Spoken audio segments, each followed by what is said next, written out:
A lot of times, some of these things happen, and it's just uncomfortable to see. The details, quite frankly, are none of y'all business.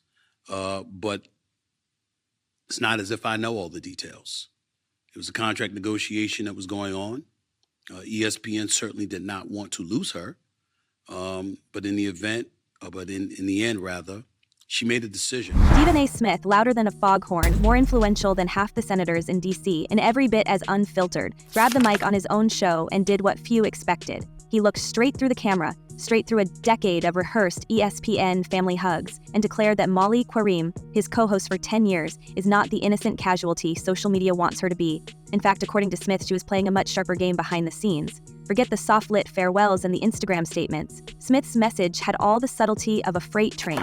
As he thundered, Molly Qerim wasn't pushed. She tried to push the company herself, angling for a payday or at least the keys to her own empire at ESPN. The gravity of Smith turning his arsenal inward, throwing shade at someone he's shared a set with for a decade, made every network exec sit up a little straighter. The drama wasn't about ratings anymore. This was the top dog at ESPN hinting at a coup attempt from within and making sure everyone knew it had failed. Molly is a friend. Molly is a coworker. Molly is somebody that I have leaned on many occasions in the past, as she has done when it comes to me. We've been partners on the show for the last 10 years. Yet, while Smith's words kept echoing, the suits upstairs were busy dusting off their corporate scripts. Burke Magnus, the president of content and the man who officially puts out ESPN's fires, called The Athletic and fired off his own line. There's no shoe that's going to drop. Magnus was all business, all polish. According to him, Molly Qerim simply wanted new challenges. The talks just didn't align. In the sanitized world of network statements, there are always mutual decisions and gratitude for the memories. But anyone with a pulse knows that when the lead anchor is calling out his former co-host for pulling power moves, there's more smoke than even Magnus's tidy words can sweep away. We're not living in a vacuum here. It's not just speculation from the peanut gallery. The cracks between Smith's on-air bombshell and Magnus's official nothing to see here are right there for anyone willing to read between the lines. Let's break down the timeline that has everyone talking. September 16th, Molly Qerim, always calculated with her words, posts her farewell on Instagram. One of the greatest honors of my career, she writes, with just enough gratitude to keep up the facade. Less than 12 hours later, the lights come up on First Take, and Stephen A. Smith is sitting in her chair, choking out a tribute that is equal parts eulogy and awkward press release. Molly is a friend, we'll miss her. He's selling heartbreak, but beneath it, he's also confirming what industry watchers already suspected. She's gone, not just from the show, but from the whole building. She didn't finish out her contract. She didn't stick around for a proper send-off. She was just gone. And the official story? That this was all her choice rings more and more hollow with every word Smith says and every word he leaves out. Last night, she abruptly resigned as the host of the show. And to say that I'm quite sad about it is an understatement. Publicly, it's all tears and hugs. Privately, the temperature is freezing. By the next morning, reports are swirling that Molly didn't just step away. She walked out the door months before her contract was up and didn't bother mentioning Smith's name once in her goodbye. Insiders start whispering that her Instagram post was a preemptive strike, not a fond farewell. While executives recite their prepared statements, the sports world smells something off. For a woman who steered the show through a decade of mayhem, arguments, and live wire debates, her exit is starting to look less like an amicable breakup and more like a contested divorce, one with the ugly details sealed in the network's vault. Then, in true tabloid fashion, the story explodes sideways, courtesy of Marcellus Wiley and his Hydration Situation podcast. Wiley, never one to keep his mouth shut, rolls out the inside scoop as casually as ordering takeout. He claims Qerim wasn't just unhappy, she was actively negotiating for either a serious raise or the creative freedom to branch out into her own projects. According to Wiley, Qerim told ESPN, "If I'm going to stay, you're going to have to pay me for my suffering." The word suffering hangs in the air, turning the usual sports show contract gripes into something darker. Wiley alleges she wanted her own show, her own platform. Maybe she believed her name had enough weight to go solo, or maybe she was just tired of being the ringmaster for Stephen A.'s traveling circus. ESPN, for their part, balked at both, as Wiley puts it. No extra dollars, no shiny new franchise, just a polite invitation to stay in her lane. She was quitting right now. Both ESPN and Molly Qerim, they are trying to polish the They're trying to make this look like an amicable divorce. And look, maybe that's true. Maybe that's true. Maybe they couldn't come to an agreement and they agreed to amicably part ways. I'm more interested in... Wiley's account doesn't stop there. He pokes the hornet's nest a little more, drawing a sharp line. Qerim's fate was never really in her own hands. According to him, everything at ESPN comes down to one thing. Does Stephen A. Smith sign off? When he does, you get what you want. When he doesn't, you're stuck. Wiley drops the line like it's gospel. When he doesn't sign off on you, when he doesn't sign for you, you don't get what you want. And for Molly Qerim, there was no sign-off, no endorsement, just a brick wall. Wiley paints her as a no-2 on the No One show, watching others, like Mina Kimes, who isn't even on a flagship broadcast, pull in bigger contracts, more visibility, and more respect. So when Qerim's bid for power fizzled, the only thing left was to walk. If Smith wanted her out, she was out. If he wanted her to stay, she'd have had a fatter paycheck and maybe her own network within a network. There's no middle ground. It's not democracy at ESPN. It's monarchy, and there's only one king. But while the audience was still chewing on that, another round of drama started to bubble up. Qerim, for all her public professionalism, never once mentioned Stephen A. Smith in her lengthy goodbye. No tribute, no hint of partnership, not even a token best of luck. Insiders saw that omission as a signal. Whatever was going on, it wasn't pretty. There are whispers that she was left with no leverage, no allies at the bargaining table. Smith gets emotional on the air, but off camera, the word is that their relationship had long gone cold. If she was hoping for a last-minute rescue from the franchise player, she miscalculated. Wiley, once again, sums it up with a shrug. When Smith doesn't back you, you don't win. End of story. Oftentimes, when you have someone abruptly quit a job, they're not leaving on the best terms. Normally, it's polite to give your employer some kind of notice. So now, as ESPN starts testing out a parade of replacements, and executives insist there's no bombshell waiting to drop, we're left with the image of Molly Qerim, a woman who once helped carry a network morning show through a decade of on-air, shouting laughably forced apologies and viral drama, walking out of the building alone, her final chapter cut short, her last big swing blocked by the very person she spent 10 years introducing every weekday morning. There's no grand farewell, no standing ovation, just a quick corporate cleanup and a growing sense that behind the gloss of network TV, the power games are nastier and the consequences sharper than any scripted sports debate. And all of it comes back to the question, when the king refuses to share his throne, what happens to the queen? More details have been released as to why Molly Qerim abruptly quit ESPN. And when I say abruptly quit, I mean, she left work, I think it was on Monday, and she never came. We all heard Stephen A. Smith's public heartbreak. 10 years of partnership, a mountain of on-air banter, and suddenly he's grieving on the air. But if we hit rewind, there's a single line that's fueled every wild rumor since. The details, quite frankly, are none of y'all business.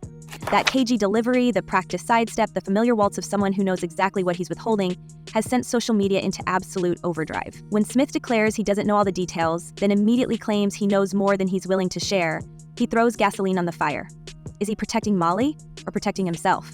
Is he hinting that her exit was something darker, or is he just playing the role of the noble company man, stoking sympathy on camera while whispering sabotage off it? That's the contradiction that refuses to fade. Public tears, private accusations, and a string of cryptic interviews where every denial sounds a little too rehearsed. It's that evasive tone, that barely concealed "I know something you don't," which has turned this story into a national guessing game. Every time Smith opens his mouth, it's like he's dangling a locked briefcase and refusing to hand over the key.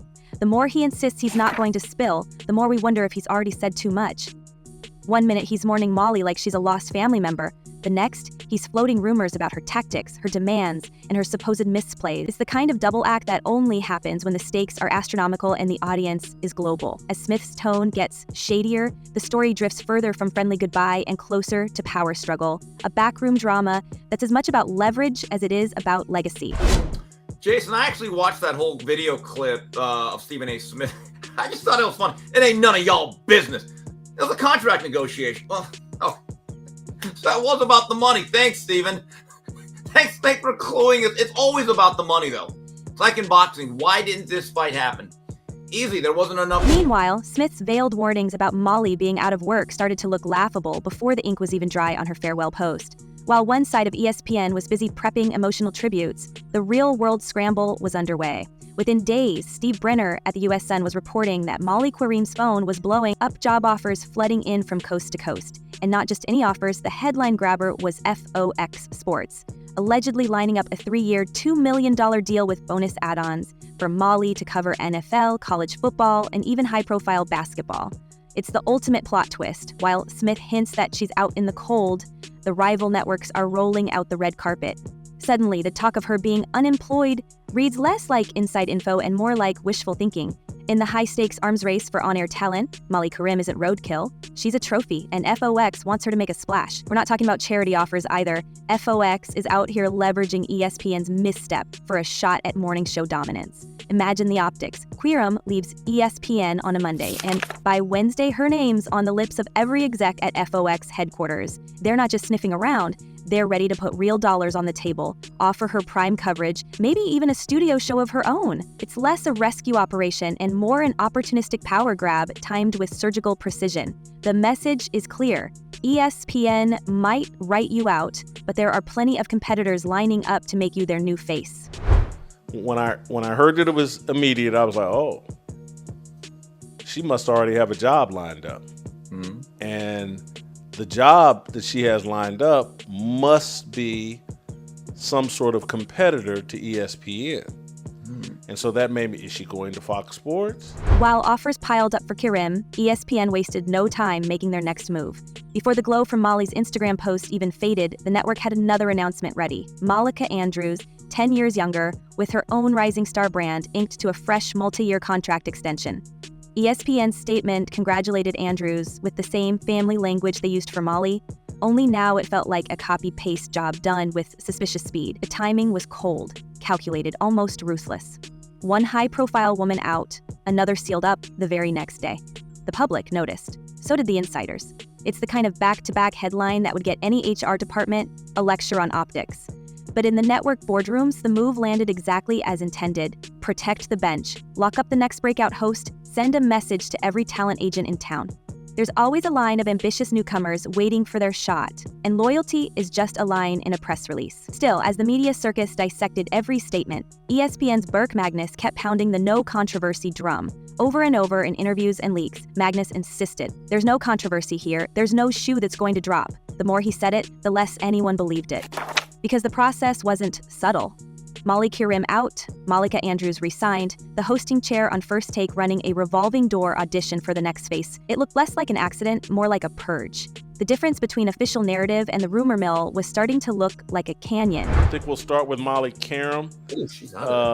She, yesterday when we talked, we knew that she was leaving, but we didn't know she was leaving like immediately, which is an indication that, man, this thing's a bit more complicated than just they couldn't settle on the money. It just seems more seriously. She's off the show. There's also the plain, awkward fact that ESPN has made a habit of cycling through their female host whenever they want a change of tone or a change of power structure. We've watched this before. 1 minute, a beloved host is indispensable. The next, she's thanked for her professionalism and replaced with a different look, a younger brand, or someone who fits the new strategy. Magnus can repeat, there's no shoe to drop until his voice cracks. But the way this all played out, fans, insiders, and every jaded media veteran are all wondering the same thing. Was this a pure negotiation gone sideways, or a deliberate move to kneecap a co-host who had simply grown too ambitious for her own good? When we step back, the contradictions just keep stacking up. Stephen A. Smith, master of the on-air outburst, notorious for never letting go of a microphone, shifts from teary tributes to loaded accusations, then claims it's all none of our business. Molly Qerim, branded as a possible blackmailer by her own partner, lands a parade of lucrative offers before her goodbye flowers wilt. ESPN, stone-faced and rehearsed, swaps out the old guard for the new within a single news cycle and pretends it's business as usual. At every turn, the official answers feel like stone walls, while the rumors flow right around them.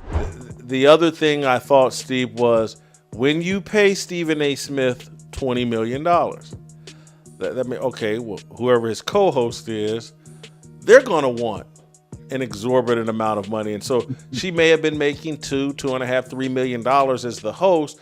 Well, when Stephen A. is sitting there making 20, well, maybe now she wants to make 10. It's not just about a job or even about television anymore. This has turned into a public trial of power, loyalty, and ambition at the most watched network in sports. Was Molly Qerim a mastermind who overplayed her hand, or a company star who was quietly boxed out the moment she started reaching for more? Was this simply a failed negotiation, or did Stephen A. Smith and ESPN's leadership pull the ultimate inside job to keep the kingdom just the way they like it? And as for Magnus's repeated assurance, no shoe is going to drop, we can't help but wonder if he's trying to convince us or himself. Because in sports television, shoes have a way of dropping quietly, and by the time the dust settles, the new reality is already in place. Well, let's remember, wasn't it just last week Stephen A. was on air bragging about the people he stood up for to get paid, and how many, Cam, I did it for Shannon Sharp, and I did it for this person and that person. And when I look at the abrupt, I'm not coming into work tomorrow. Yeah. That also is maybe there's pointing a finger at Stephen A. Now we're all waiting. Will Molly stay silent? Or does she have a bombshell of her own to drop? One that could upend the carefully controlled version of events ESPN and Smith have been spinning. If Qerim chooses to tell her side, will we finally get the raw truth behind the public smiles and private daggers? Or will this drama fade into the background noise of corporate maneuvering with the real story buried behind closed doors and locked NDA? Let's throw it to you. Is this just classic corporate chess? Or are we witnessing the unraveling of something deeper, more calculated, and more dangerous inside ESPN's fortress? What really happened between Stephen A. Smith, Molly Qerim, and the ESPN machine? Drop your wildest theories in the comments, because when it comes to secrets and power plays, we're betting the last chapter of this saga hasn't even started. Until the next headline explodes, stay curious, stay bold, and don't let the cameras fool you. We'll be watching.